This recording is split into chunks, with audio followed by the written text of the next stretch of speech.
Guys আজি মই গৈ আছোঁ পথাৰত চাহ দিবলৈ এয়া দেখিছে মানে আজি ধান কাটি আছে ন আমাৰ মানে সেইকাৰণে আজি ভাবিলোঁ চাহ দি থৈ আহোঁ ঘৰত কোনো মানুহ নাছিলে তো এয়া গৈ আছোঁ পথাৰত এইফালে দেখক আমাৰ বাইদেউসকলে ধান কাটি আছে আৰু অলপ বাকী আছিলে তাৰপিছত এয়া দেখক ভিডিঅ' কৰিব বুলি একদম ৰেডি আৰু এইফালে কাটি আছে বাকীবিলাক আইতাহঁত খুৰীহঁত নবৌহঁত আৰু কাটি হোৱাৰ পিছত ময়ো ক'লোঁ এতিয়া সোনকালে চাহটো খাই লওক তো এয়া চাহ খুলিবলৈ কাৰণে টিফিনটো বহুত গৰম তো সেইকাৰণে আইতা অলপ কাঁচিখন দি অলপ হেল্প কৰি দিলে খুলিবলৈ গৰমত তো এতিয়া মই এইফালে দেখক ধানবোৰ ইমান ধুনীয়া কৰি পকিছে তো ভাল লাগে ন পথাৰত আহিবলৈ কাৰ কাৰ ভাল লাগে ন প্লিজ কমেণ্টত ক'ব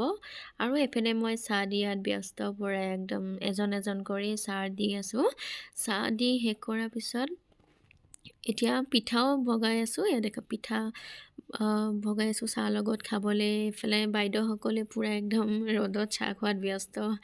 এইফালে তলত বোকাও আছে ন বোকা হৈ গ'ল মোৰো ভৰি বোকা হৈ গ'ল তাৰপিছত এইফালে খুৰীয়ে আহিলে মাংস ভাজি আছে ঘৰত আহিলোঁ তাৰপৰা এয়া দেখো মাংস চব্জি হৈও গ'ল আৰু এইফালে খুৰীও চব্জি কাটি আছিলে তো আজিলৈ ইমানেই আছিল মোৰ মিনি ব্লগ বাই বাই।